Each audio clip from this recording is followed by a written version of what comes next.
क्या डर है, क्यों इस तरह की हरकतें करते हैं। लेकिन आखिरी में उपचुनाव या कोई भी चुनाव की प्रक्रिया है वो एक समय सीमा में करवानी भी पड़ती है। अब जनता बड़ौदा की तय करेगी। मैं तो होके आया हूँ, सरकार के खिलाफ बहुत आक्रोश है और देख करके भी आए। तो बहुत से साथियों ने अपनी बात भी रखी। अब देखते हैं लोग किस तरीके से वो करेंगे। तो बहुत से साथी कह भी रहे थे कि हम पंचायत के उम्मीदवार देंगे या कुछ और होगा। अब देखना है, उस हिसाब से जो है हम और हमारे साथी अपनी भूमिका तय करेंगे। लेकिन इतना निश्चित है कि जो ताकतें इस हरियाणा को कमज़ोर करना चाहती हैं, किसान गरीब मजदूर के खिलाफ काम करती हैं, उनके खिलाफ हमारी लड़ाई और हमारा संघर्ष जारी है। मैं सबका धन्यवाद करता हूँ। जिस तरह से पंजाब में अकाली दल ने साथ छोड़ा, वहीं हरियाणा में भी जेजेपी पर दबाव अकाली दल के सामने तो अभी मुख्यमंत्री भी निर्दलीय उम्मीदवारों से कैंडिडेट घोषित कराए गए तो सही संकट सामने। क्या लगता है कि हरियाणा की राजनीति में कुछ फेरबदल वाला? देखिए, आप तो अब अगर विधायकों की सुने तो बहुत से विधायकों ने इंटरव्यू दिए हैं, जो सहयोगी दलों में हैं उन्होंने भी दिए हैं, इंडिपेंडेंस ने भी दिए हैं कि विधायकों की कोई सुनवाई नहीं होती, ना उनका कोई काम होता। और ये सच्चाई है कि सरकार नाम की तो कोई चीज़ है नहीं। दबाव पड़ता है, मुख्यमंत्री जी कुछ लोगों से मिल लेते हैं, उनको पुचकार लेते हैं और उसके बाद फिर भूल जाते हैं। और हरियाणा की जनता त्राही त्राही कर रही है, चाहे यहाँ का नौजवान हो, चाहे यहाँ का किसान हो, किसान हमारा खेती और मजदूर हो, गरीब आदमी हो, आड़ती हो, कर्मचारी हो, हर जगह हाहाकार है। और सिर्फ सरकार सिर्फ घोषणाएं करने में लगी हुई है, ज़मीन पर तो कुछ है नहीं। तो इसलिए कोशिश अपने तरीके से वो करेंगे, लेकिन गुस्सा बहुत ज़्यादा है। और ऐसे में जो लोग वाकई में जनता के प्रतिनिधि अपने आप को समझते हैं और जनता के प्रति उनकी संवेदनशीलता है, तो ये समय है जब अपनी अपनी कुर्सी छोड़ करके लोगों को सड़कों के ऊपर लोगों के साथ आना चाहिए, उनके साथ खड़ा होना चाहिए। बाकी तो उनका व्यक्तिगत खुद का फैसला है कि क्या फैसला करेंगे। आज नहीं छोड़ेंगे तो कल जनता छुड़वा देगी, ये तो तय है।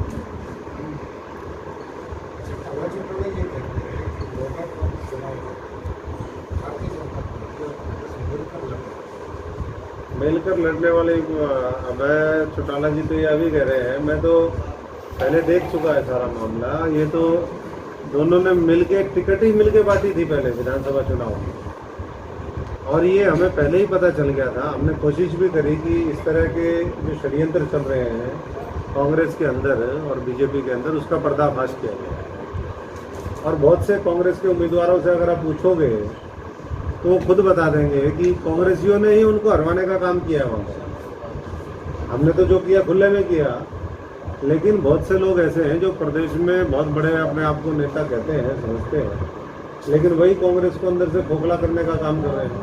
तो वो तो मिलकर के चुनाव पहले भी लड़े हैं और अभी भी लड़ रहे हैं और आगे भी लड़ेंगे। तो इनके खिलाफ मजबूत विकल्प की जरूरत है, और उसका हमने हमेशा कहा है कि जो मजबूत विकल्प होगा, जो प्रदेश की बेहतरी के लिए काम करेगा, वो हम आने वाले समय में क्या करेंगे। तो बड़ौदा उपचुनाव में कांग्रेस का कोई प्रत्याशी ऐसा हो सकता है जो डम्मी हो या परिवार का हो? तो जी एक सेकेंड, एक हाँ जी, देखिए अभी तो हम सलाह मशवरा करने में लगे हुए हैं साथियों से कि क्या करें। जहाँ ट्रस्ट डेफिसिट आ गया, आज तो विश्वास नेताओं के प्रति भी और राजनीतिक दलों के प्रति जनता का खत्म हो चुका है। क्योंकि कहते कुछ हैं, करते कुछ हैं, धोखाधड़ी ये पर्याय बन चुकी है आज के नेताओं का। तो इसलिए उस विश्वास को पहले कायम करना है और फिर जैसा साथी कहेंगे उसके अनुरूप आने वाले समय में काम करना। मैं डिस्ट्रिक्टों में घूम रहा हूँ लगातार कई महीने से, और अभी भी हमारा लोगों से सलाह मशवरा जारी है।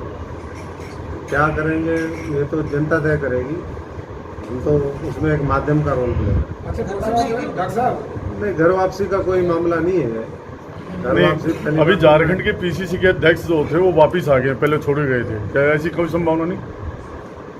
2 दिन पहले वापस हो गए। ये संभावना तो आप और लोगों के क्या कहानी है और नहीं, क्यों वो आए भी हैं। पार्टी के प्रदेश मैंने तो अध्यक्ष बहुत- हैं। मैंने बहुत गहरे तक सारा मामला सिस्टम देखा हुआ है और जहाँ कार्यकर्ताओं और सच्चे मेहनत और संघर्षशील लोगों की अनदेखी होती है, मुझे नहीं लगता कि वहाँ कुछ बचता है। आज कांग्रेस में वैसे हालात हैं तो इसलिए बाकी तो जो 23 लोग हैं जिन्होंने चिट्ठी लिखी थी, जी। और अब तो मैं नहीं कह रहा ये बात, मैं तो चुनाव से पहले कही थी बात। अब तो खुद राहुल गांधी ये कह रहे हैं कि भाई ये लोग बीजेपी से मिले हुए हैं। तो बीजेपी से जो मिले हुए लोग हैं, जब तक बीजेपी वहाँ से साफ नहीं होती तब तक तो वैसे ही सवाल नहीं उठता।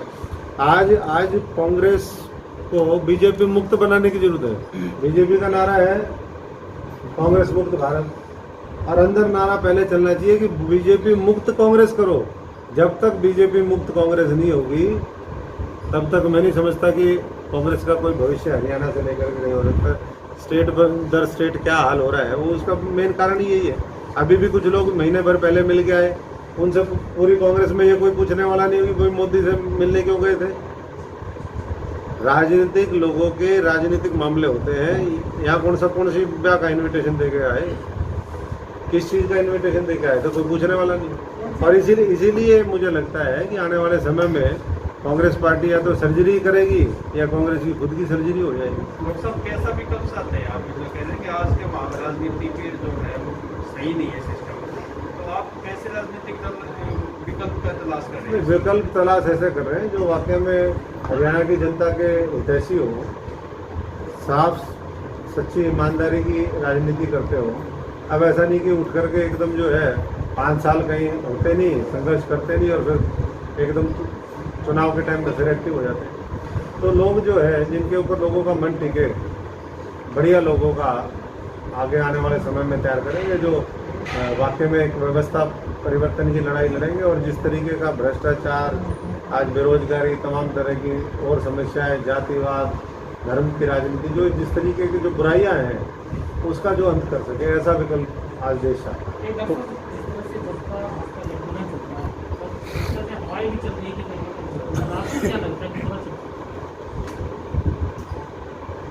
देखिए, पहली बात तो ये गठबंधन ऐसा जो होना ही नहीं चाहिए था, क्योंकि एक दूसरे के खिलाफ, लेकिन मजबूरी क्या थी वो तो वही बता सकते हैं।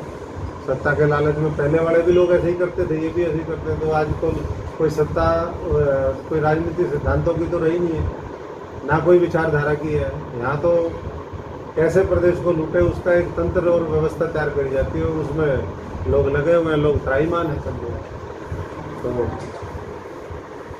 तो बड़ौदा उपचुनाव में कुछ भी हो सकता है। डॉक्टर साहब, बड़ौदा उपचुनाव में हुड्डा परिवार के कोई कैंडिडेट हो सकता है क्या? आपकी संभावना, जैसे राजनीतिक हो, पुराने कांग्रेसी हो आप? तो कुछ लोगों को तो परिवार के बाहर तो कुछ दिखता ही नहीं है। अभी राज्यसभा खात हो गए, अब और बड़ौदा में भी उतरवा दो। परिवार से बस यही कांग्रेस है, और कुछ कांग्रेस बची नहीं है।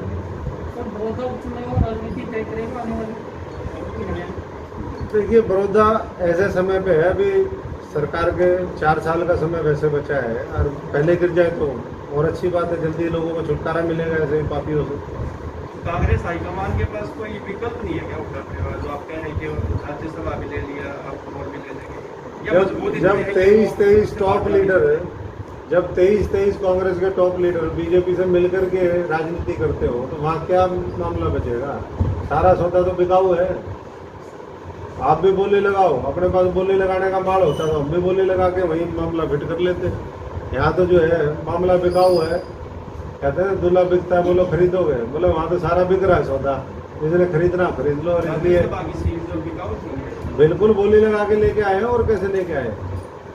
और उस पर भी मैं तो ये कहूँगा कि कायदे से अगर मजबूती से स्टैंड लिया होता, लीडरशिप ने भी लिया होता और विधायकों ने भी, तो ऐसे थोड़ा होता है कि सब कुछ आप उठा करके और एक ही उसको दे दोगे।